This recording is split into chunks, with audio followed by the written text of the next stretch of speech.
Hello, everyone, and welcome back to The Rundown. I will be your host today, Craig DeLuz, coming at you from the West Coast, the left coast, behind the Iron Curtain, otherwise known as the Sierras. And today, well, today is Taco Tuesday. It's raining tacos from out of the sky. Tacos, no need to ask why. Just open your mouth and close your eyes. It's raining tacos. It's raining tacos out in the street. Tacos, all you can eat. Lettuce and shells, cheese and meat. It's raining tacos. Yum, yum, yum, yum, yummity yum. It's like a dream. Yum, yum, yum, yum, yummity yum. Bring your sour cream. Haha, that's right, folks. We're having a good old time here on The Rundown on Taco Tuesday. It's a great way to kind of, make a Tuesday interesting is to have a cool taco. I have no idea what kind of tacos I will have this evening, but I'm quite sure that they will be quite scrumptious, as they always are. As you can see, it's just going to be me today. Mike is on the road, but he got called in, but he will. He says he will be watching, so we might see random comments from Mike somewhere during the program. As you know, Mike's always good for a smart aleck comment. But hey, I'm here, you're here, so we're going to have a good old time as we talk about some big stories, some big stuff that's coming down from the Supreme Court. But we're going to start off the way we usually do, and that's going to be with a quick shout out to our sponsors. We're going to start with the folks over at Hitman Industries. Now, they make rifle and pistol caliber barrels available for you to purchase at any length. All you have to do is go to hitmanindustries.net and check them out today. Now, if you've purchased an AR in the last few years, there's a good chance you already have one of their barrels, which means why not get another one? So whether you're looking to do a brand new build or maybe you're looking to rebarrel your old rifle, start your experience with Hitman Industries. And then we've got the California Republican Assembly helping to work to elect conservatives at all levels of government, from school board all the way up to President of the United States. Ronald Reagan once referred to CRA as the conscience of the Republican Party. You need to find out why. Just go to cragop.org and check them out today, because, if you want to be a part of California's future today, you got to join CRA. And then there's the best in concealed carry tactical holsters available on the market. You will find them at hawgholsters.com. That's HAWG holsters.com, because they like helping Americans wear guns. In fact, they like it so much, they're willing to give you one on discount. All you got to do is use the discount code THERUNDOWN, all caps, no spaces, one word, just like it is right up there. You're going to get your hog holster on discount today. And then finally, it's about that time, folks. Weather's changing. We're going to be going out. We're going to be doing more shooting. We're going to be doing more stuff. We're going to be doing more hiking. You need to go to uscombatgear.com, because let me tell you, they have all things tactical except the gun. They got boots, they got pants, they got hats, they got backpacks, they got all the cool things for the gun. In fact, like I said, they have all things tactical except the gun. So you need to go check them out today. That would be uscombatgear.com.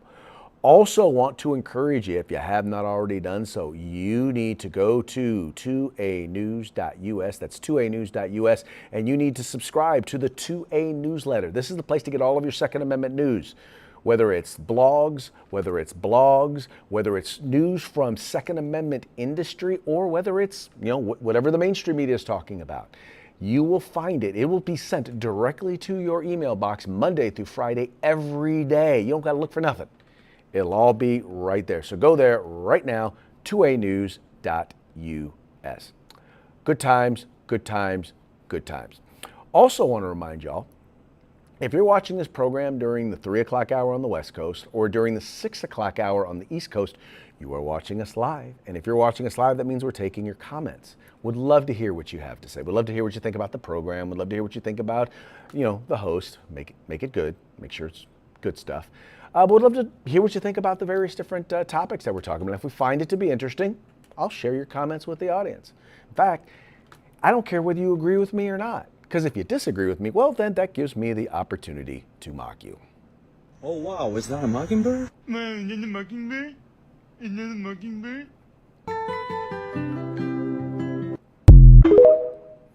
That's right. As Mike would say, we will mock you. Anyway, good stuff. So let's go citizenship. The guarantee of citizenship to virtually everyone born in the United States. In a decision by Chief Justice John Roberts in Trump v. Barbara. Was it Barbara? Barbara. I'm sorry, Barbara.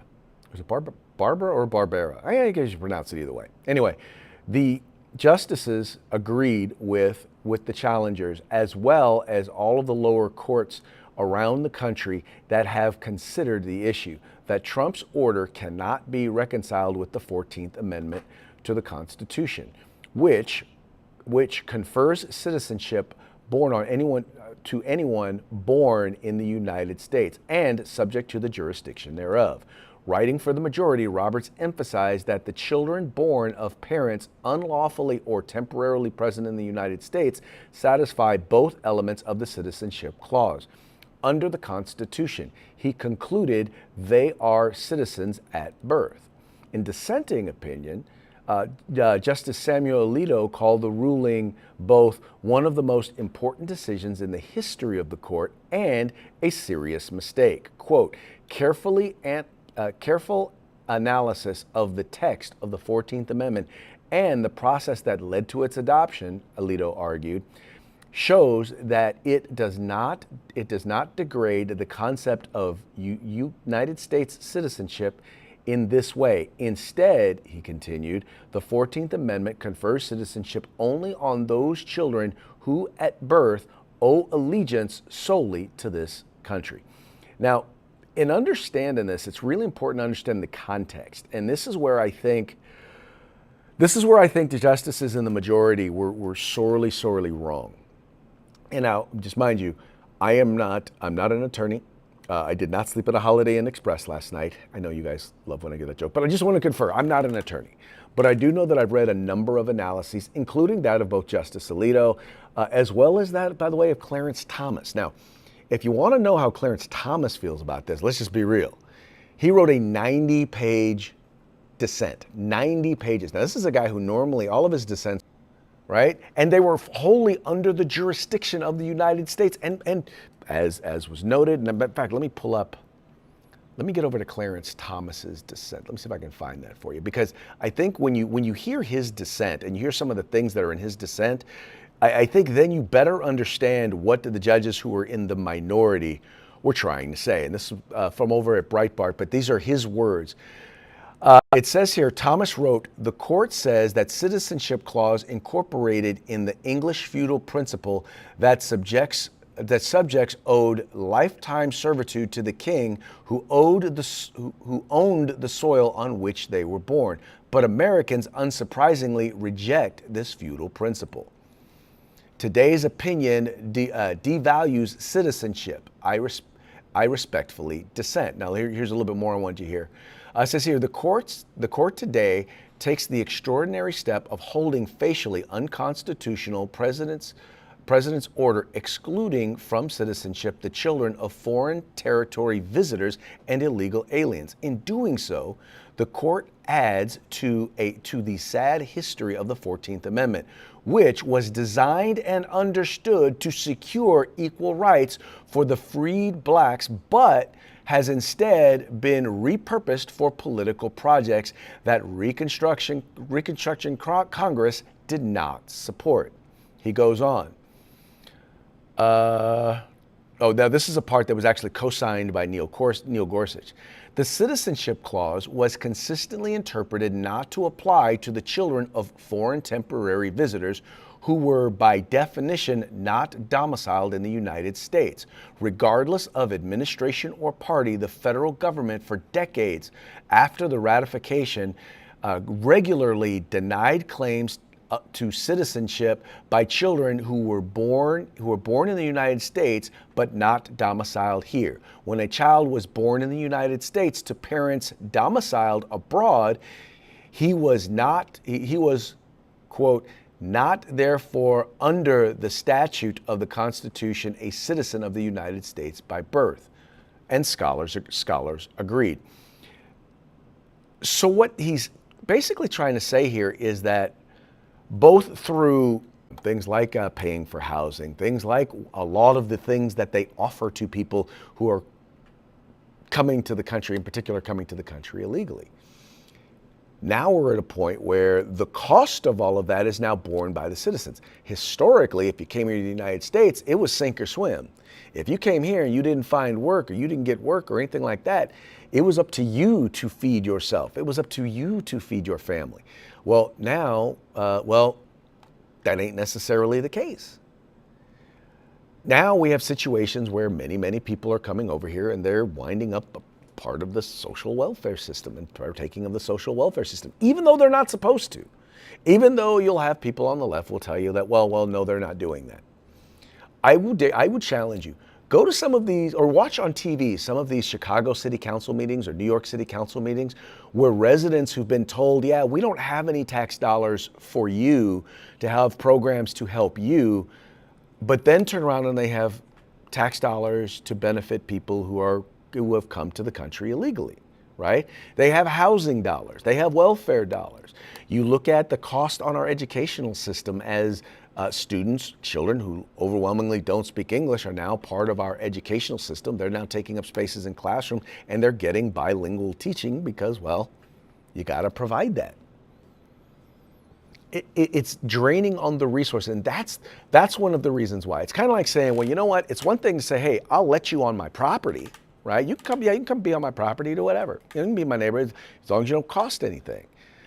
But then when all of a sudden now you start trying to take advantage of the benefits, right? When I say the benefits, I'm specifically talking about the social welfare benefits.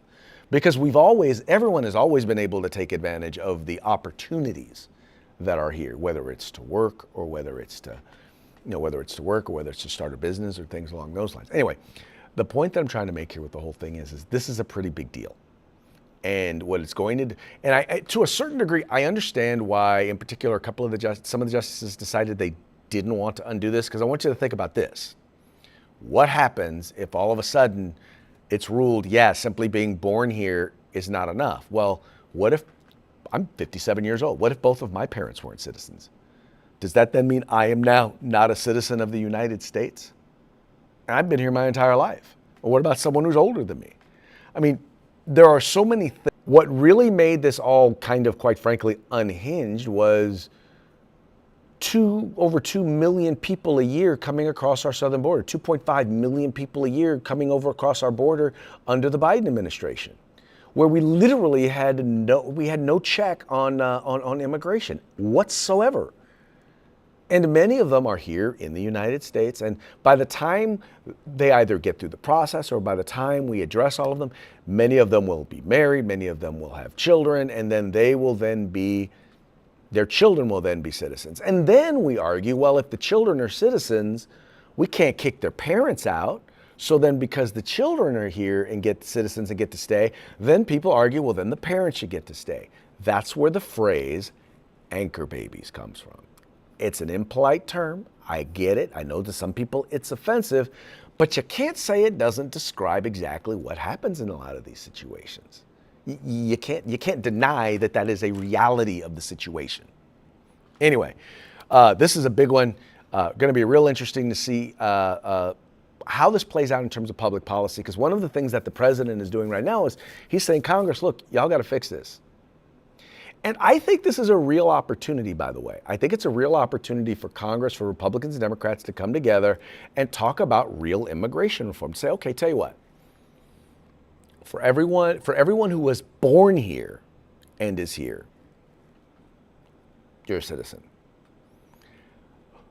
Going forward, unless your status is you are here legally, like in some sort of a permanent status, and you are here legally, then you don't automatically get citizenship. I think that's something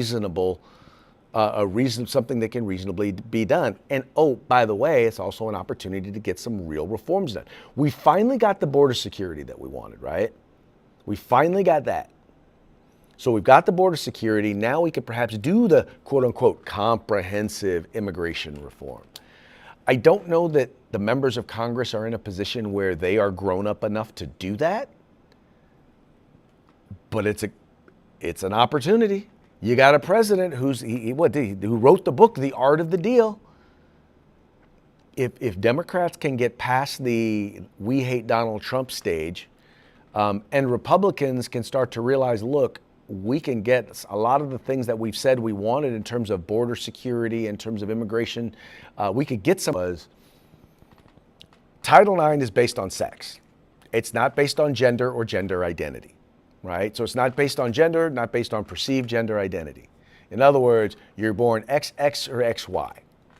And if you're born XX, well, then we have special protections to allow you to be able to compete with other XXs. And if you're an XY, you got to compete with the XYs. It's not the fact that they're focusing on, and their whole lawsuit, the whole lawsuit in this thing was they were basically fighting to say that you can't ban a transgender woman who is XY, basically meaning by a biological male. You can't ban them from participating in biological female sports.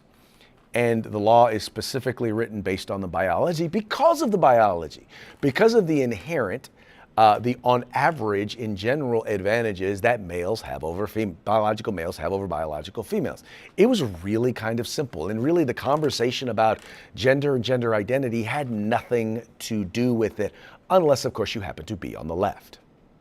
Because they don't see to them, there is no biological difference. Well, that's just not the case. And the Supreme Court made it very, very clear that that is not the case. And this was an easy one. Once again, this was a 6-3 decision, no problems. It was just, it doesn't really necessarily speak to, once again, the gender identity issue. And that's the reason why I think you have so many parents who are just, who are even traditionally, on the left, who had a problem with this. Now, here's the other thing, though, that it does. It does not, so if you're a state like California that has protections, that says, okay, well, no, boys can compete in girls' sports. Well, the problem with that is, well, they said that it protects, I'm trying to confuse, trying to get this. It's saying that you can create a ban, but it's not saying that if you have something allowing them to participate, that is automatically overturned. So I don't believe, and once again, I'm not an attorney, but from what I have read by other attorneys, California's law, which basically allows boys to compete in girls' sports, does still stand. It just says that in states where they want to create that wall, that separation, they are allowed to. I still believe that. Now, there are going to be other lawsuits that are going to be making their way through. These are largely going to be female athletes who are basically suing places like the state of California or suing their local school district that allows boys to compete in girls' sports, and they're going to be suing under Title IX. I will bet you anything that those young ladies will win. But that's not what was decided in this particular case. So there's going to be a lot more.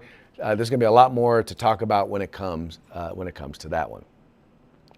Now, something else that I wanted to hit on, and it's not necessarily something that's going to be dealt with in this particular court, but it is something that is going to be dealt with in the next. Before I get onto that, let me read here. We got at least one more comment here, and this is from Lars Hendrickson, watching on Facebook.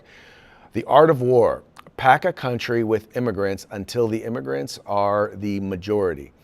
No shots fired. The original country population is defeated from within by immigrants. And I don't know that I don't know where in Sun Tzu that is in the art of war, but I do know that it is a tactic.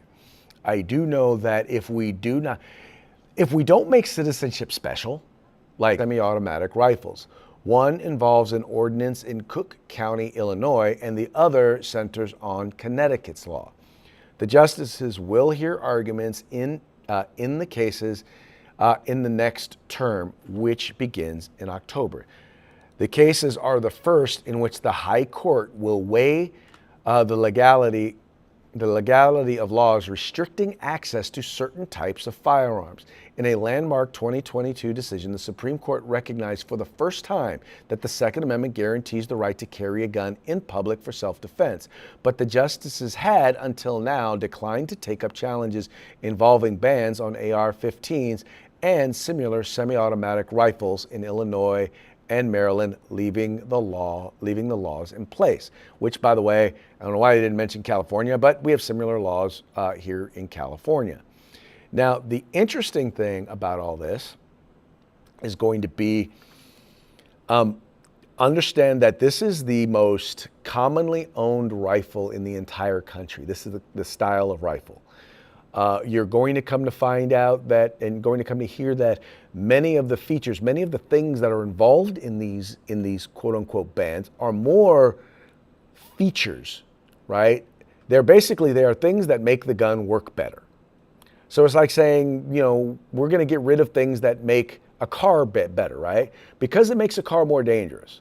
We're going to get rid of certain things that make a car a better car. Well, that's a lot of the things with an AR-15. They want to take the things that make an AR-15 a better rifle, and they want to ban them. They want to ban those features. But what's interesting about it is that when you go back and you look at those features, I mean, for example, in California, you can have what's called a featureless rifle, and in many of these jurisdictions, you can have a featureless rifle.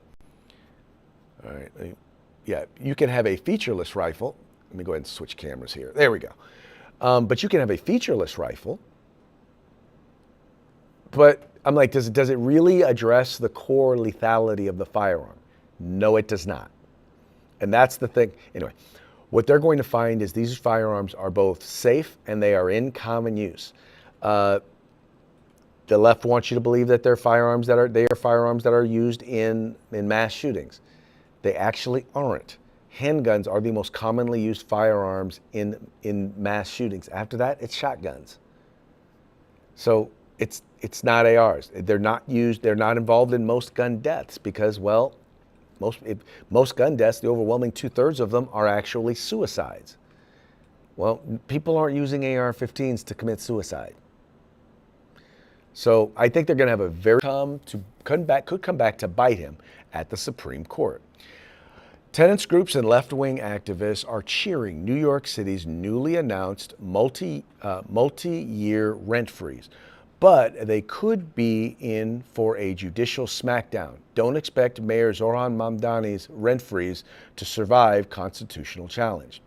In 2023 and twice in 2024, a hesitant U.S. Supreme Court declined to hear building owners' challenges to New York State's rent regulations.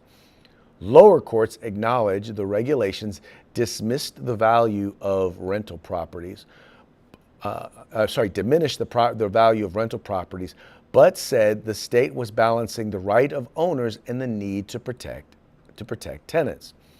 At the time, Clarence Thomas said the constitutionality of New York's rent regulation is an important and pressing question, and that he looked forward to a rent control case that clearly demonstrates the government going too far to take an owner's property. Mamdani has given Thomas what he's been waiting for on a silver platter. Moscow Mamdani's scheme to deny landlords any rent hikes at all smacks of the kind of expropriation of private property that occurs in Cuba, Venezuela, and other socialist nations. Not in America. The U.S. Constitution prohibits it. And I think that is a vital point we're going to talk about here, because ultimately, here's the thing, folks. If I can't determine what I'm paying for something, and not only if I can't determine it, but if I'm made to a point where I can do nothing to cover the cost of maintaining it, basically what the state is doing, the state is giving my property to this other individual.